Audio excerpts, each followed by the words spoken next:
ഏടത്തി കിടന്നോളൂ. ഞാൻ സ്വതവേ ഉറങ്ങാൻ വൈകും. ഏടത്തി എന്താ വല്ലാതിരിക്കുന്നേ? ഒരു തലവേദന. ഉറക്കം ഒഴിക്കുന്നത് കുറയ്ക്കണം. ഡിന്നറ്, പാർട്ടി, ലൈഫ് വളരെ ഫാസ്റ്റ് ആവുമ്പോൾ നമ്മളൊക്കെ ഓടി ഒപ്പമെത്താൻ കഷ്ടപ്പെടും. ഞാൻ തന്നെ വിഷമിക്കുന്നുണ്ട്. എന്ത് ഫാസ്റ്റ്? ഇങ്ങനെ കഴിയുന്നു എന്നല്ലാതെ. ബേസിക്കായി നമ്മളൊക്കെ തനി നാടന്മാരാ.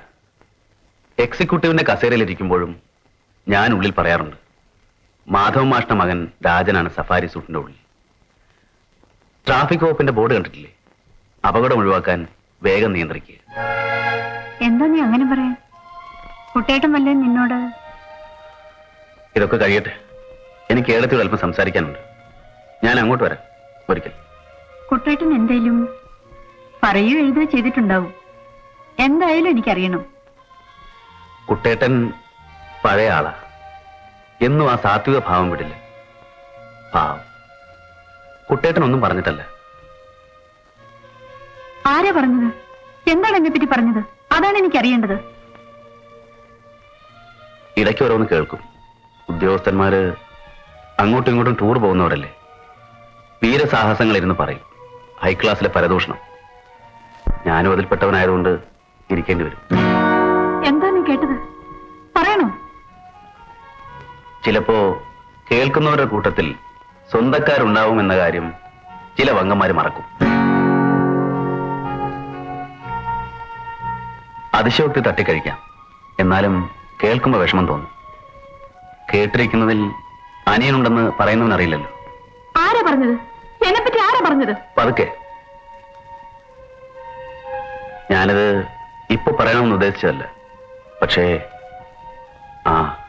നേരത്തെ അറിഞ്ഞാൽ അത്രയും കരുതിയിരിക്കാമല്ലോ ഏട്ടത്തേക്ക്. നോൺസെൻസ്, ശുദ്ധ നോൺസെൻസ്. ഏത് ബ്ലഡി റാസ്കലാണ് പറഞ്ഞത്? എന്താണ് പറഞ്ഞത്? പതുക്കെ. നോക്കൂ, സൊസൈറ്റി ഡ്രിങ്കിങ് ചിലപ്പോഴൊക്കെ വേണ്ടിവരും. രാജിലെ ക്രിസ്റ്റൽ റൂമിൽ കോക്ടെയിലിനിരിക്കുമ്പോഴും നമ്മളൊക്കെ മാധവ മാഷ്ട മക്കളാണെന്ന വിചാരം ഉള്ളിലുണ്ടായാൽ മതി. ആരുടെയൊക്കെയോ സുഹൃതം കൊണ്ട് അല്ലെങ്കിൽ ആക്സിഡന്റലായി എവിടെയൊക്കെയോ എത്തിപ്പെട്ടു എന്ന് തോന്നിയാൽ വളരെ നല്ലത്. ഓ, നളിനിയുടെ ഫ്രണ്ട്സ് പറഞ്ഞതാവും. അയ്യോ അല്ല, നളിനിക്ക് അവളുടെ സ്വന്തം കാര്യം നോക്കാൻ തന്നെ സമയമില്ല.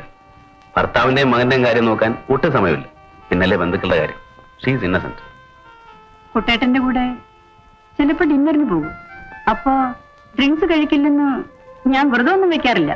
വ്രതം പാടില്ല, ഗുഡ്. പക്ഷേ 2 പെഗ് കഴിഞ്ഞാൽ ചിരി, 3 കഴിഞ്ഞാൽ പാട്ട്, 4 കഴിഞ്ഞാൽ ഇരിക്കാൻ ക്ഷണിച്ചാൽ കിടന്നോളും എന്ന് പറയിപ്പിക്കരുത്. വാചകം എന്റെ അല്ല.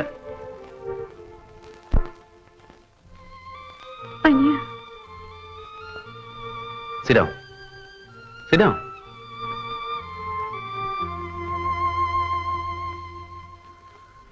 PRSന്റെ ചാപ്റ്റർ മീറ്റിംഗ് ഞാനും ഇരിക്കേണ്ടി വന്നു.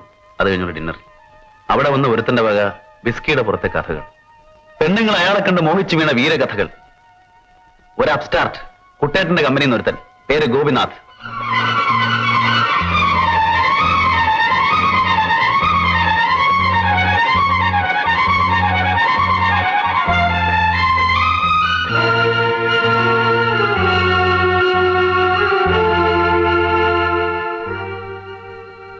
ചീഫ് പാവം കിഴവൻ, വലിയ വിശ്വാസം, നൈസ് മാൻ. ചീഫിന്റെ ഭാര്യയിൽ നിന്നും ശരീരം രക്ഷിക്കാനാണ് അത്ര അവന് കഷ്ടപ്പാട്.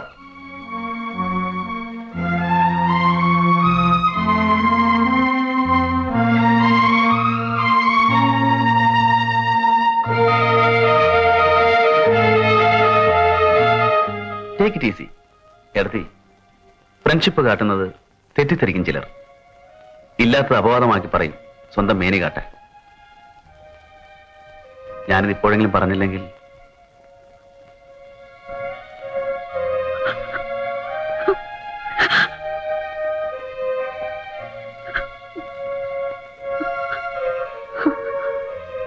ഏർത്തുപോയി കിടന്നോളൂ.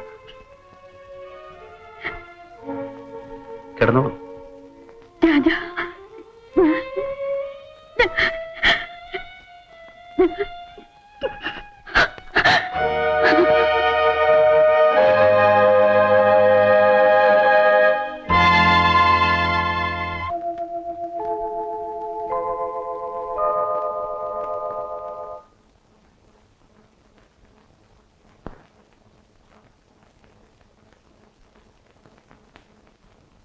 ഇപ്പൊ എങ്ങനെ? അച്ഛൻ ഡിസ്റ്റർബൻസ് ഇല്ലാതെ ഉറങ്ങുന്നുണ്ട്. ഏട്ടത്തിയോട് ഞാൻ ഇപ്പൊ ഒന്നും പറയണില്ല. എന്ത്? അല്ല, യാത്രയുടെ കാര്യം. ഇന്റർവ്യൂ കഴിഞ്ഞിട്ട് മതിയല്ലേ? സമ്മർ വെക്കേഷൻ 3 മാസം ഒരു പ്രോബ്ലം അല്ലേ? ആർക്ക്? ഞാൻ മോന്റെ കാര്യം ആലോചിക്കുകയായിരുന്നു. ഓ, അതും ചിലപ്പോ ആലോചിക്കാറുണ്ട് അല്ലേ? രാജൻ എന്തായി പറയണേ? 2 കൊല്ലത്തെ ഫെലോഷിപ്പ്, അതും ഹാർവാർഡില്. അത് കിട്ടിയാൽ നിസ്സാരമായി വേണ്ടെന്ന് വെക്കണമെന്നാണോ ഈ പറഞ്ഞുകൊണ്ട് വരുന്നത്? കിട്ടിയെന്ന് ഉറപ്പായിട്ടില്ല. ആവോ. ഇന്റർവ്യൂവിന് വിളിച്ചപ്പോൾ തന്നെ ശാപം തുടങ്ങിയിരിക്കുന്നല്ലോ. ദൈവം കണ്ടു. No, you are mistaken. ഞാൻ എന്തിനു ശപിക്കണം? ഫെലോഷിപ്പ് കഴിഞ്ഞാൽ അവരവിടെ തന്നെ ഒരു പോസ്റ്റ് ഓഫർ ചെയ്തെന്ന് വരും. നാളെ അത് ശരിക്കും അർഹിക്കുന്നു. MSc first class first rank, 2 കൊല്ലത്തെ research experience, brilliant records, brilliant. ഇനിയും ഒരുപാട് നേട്ടങ്ങൾ ഉണ്ടാവട്ടെ. അപ്പോഴേക്ക് രാജന് പറ്റിയ വല്ല പോസ്റ്റും അമേരിക്കയിൽ കിട്ടിയാൽ വരാമല്ലോ. എത്ര ആളുകൾ അവിടെ സെറ്റിൽ ചെയ്ത് സ്ഥിരതാമസമാക്കുന്നുണ്ട്. എനിക്കിപ്പോഴുള്ളതൊക്കെ ധാരാളം മതി. വളരെ പരിമിതമാണ് മോഹങ്ങൾ. ആഗ്രഹിച്ചതിലധികം കിട്ടിയെന്ന് പലപ്പോഴും തോന്നിയിട്ടുണ്ട്. അസിസ്റ്റന്റിന്റെ പണിക്ക് വന്ന ആളെ ഓഫീസറാക്കിയതിന് മരിച്ചുപോയ എന്റെ അച്ഛനെ ശപിക്കുന്നില്ലല്ലോ. അത് അച്ഛന്റെ ഗ്രേറ്റ്നെസ് ആയിരുന്നു. ആളുകളെ അളക്കാൻ അച്ഛന് കഴിയും. അളവും പിന്നെ കണക്കും. കണക്ക് കൂട്ടുന്നതിലായിരുന്നു കൂടുതൽ വൈദഗ്ധ്യം.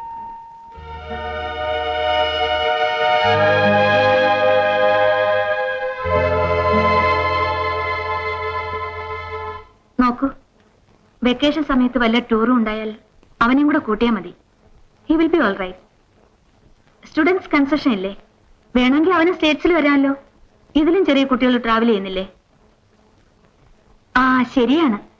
പ്രിവിലേജ് ലീവ് എടുത്ത് രാജനും വരാലോ. ഞാനത് ആലോചിച്ചില്ല.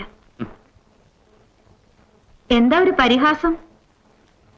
ഒരു കോടീശ്വരന്റെ മകളായിരുന്നുവെങ്കിൽ നീ എന്താ പറയാന്ന് വെറുതെ ആലോചിച്ചു പോയി. ശനിയും ഞായറും അങ്ങോട്ട് വരാലോ. അങ്ങോട്ടെന്ന് വെച്ചാൽ അമേരിക്കയിലേക്ക്. നാടൻ ശൈലിയിൽ പറഞ്ഞാൽ സംബന്ധത്തിന്. ഭാര്യയ്ക്കൊരു ഭാഗ്യം വരുമ്പോ അസൂയ തോന്നുന്ന ഒരാളെ ഞാൻ ലൈഫിൽ ആദ്യമായിട്ടാണ് കാണുന്നത്. വിശ്വസിക്കാൻ പ്രയാസം. അസൂയല്ല, വിശ്വസിച്ചോളൂ. സന്തോഷം. നീ ആകാശത്തേക്കാൾ അപ്പുറം എത്തിയാൽ അതിസന്തോഷം. നോക്കൂ, ഒരു 2 കൊല്ലല്ലേ? 2 കൊല്ലത്തെ വിരഹദുഃഖമല്ല എന്റെ പ്രശ്നം. എന്നും ടൂറും കമ്പനിക്കാരുമായി നടക്കുന്ന ഒരു അച്ഛൻ, ഭൂഗോളത്തിന്റെ മറ്റേ അറ്റത്ത് കഴിയുന്ന അമ്മ. ഇവന്റെ കാര്യമാണ് പ്രശ്നം. പറഞ്ഞത് തന്നെ പറഞ്ഞ് നേരം വെളുപ്പിക്കും. വെക്കേഷൻ മാത്രമാണ് പ്രോബ്ലം. അടുക്കള പണിയും കുട്ടിയെ നോക്കലും മാത്രമാണ് സ്വർഗമെന്ന് കരുതുന്ന ചിലരുണ്ടാവും. ചിലർ. അതത്ര മോശമായ കാര്യമൊന്നും എനിക്ക് തോന്നിയിട്ടില്ല. അങ്ങനെ ഒരുത്തി മതിയായിരുന്നു എന്നിപ്പോ തോന്നുന്നുണ്ടോ? എന്റെ തെറ്റല്ല. Selfish, ungrateful, hypocrite. മുത്തച്ഛൻ മരിച്ചോ?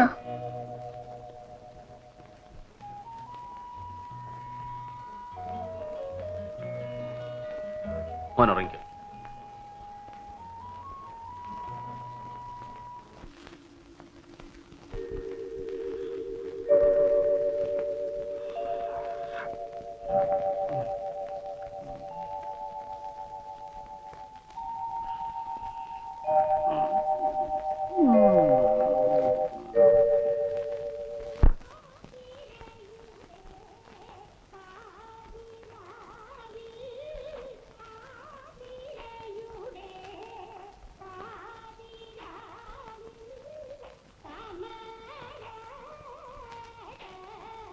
രാജൻ ഉറങ്ങിയില്ലേ?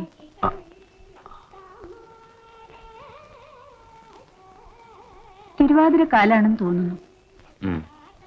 ചോട്ടും കത്തിച്ച് പാതിരാത്രിക്ക് കുളിക്കാൻ പോകുമ്പോൾ കൂടെ വരാൻ വാശി പിടിച്ച് കരഞ്ഞിരുന്നത് ഓർമ്മയുണ്ടോ? അമ്പലക്കുളത്തിന്റെ കരയ്ക്ക് തീ കാഞ്ഞിരിക്കുന്ന രസം, മാവിന്റെ കൊമ്പത്ത് ഊഞ്ഞാല്, ആത്തോലമ്മയുടെ പാട്ടും കളിയും, കൂവ വരകിയതും ഇളനീരും. ഒന്നും മറന്നിട്ടില്ലല്ലേ? വലുതാവുമ്പോ പലതും നമുക്ക് നഷ്ടപ്പെടുന്നു എഴുതി. പലതും നേടുകയാണെന്ന് തോന്നും. പോയിപ്പോയത് ഓർമ്മിച്ചാൽ കിട്ടുന്നത് നിസ്സാരം. That is life.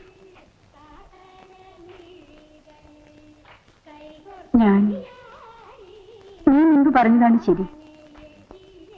മാധവമാഷ മകളായി ഇവിടെയൊക്കെ വളർന്ന ആളാണെന്ന കാര്യം ഞാൻ ഇടയ്ക്കൊക്കെ മറന്നുപോയി. സാരമില്ല, ആർക്കും തെറ്റുപറ്റിപ്പോകും. ഇനി പറ്റില്ല, ഉറപ്പ്. ഏട്ടത്തെ പറ്റി മനസ്സിൽ ഒരു കറിയും ഇനി തോന്നരുത്. ഏതോ ഒരു സില്ലി ടോക്ക്. ഞാനത് കാര്യമായിട്ട് എടുത്തിട്ടില്ല.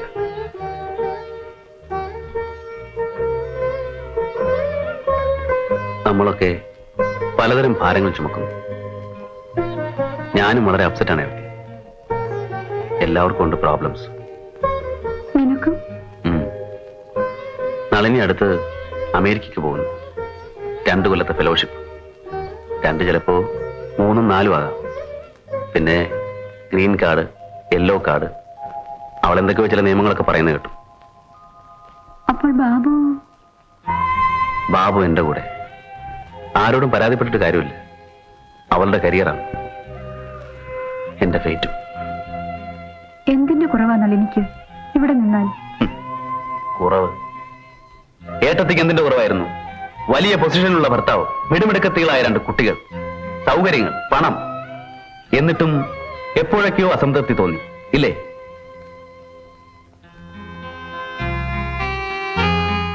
അതാണ് ജീവിതം. സ്വർഗത്തിൽ നിന്ന് പുറന്തള്ളപ്പെട്ട ശേഷമേ മനുഷ്യൻ സ്വർഗത്തെ മോഹിച്ചു പറയാറുള്ളൂ.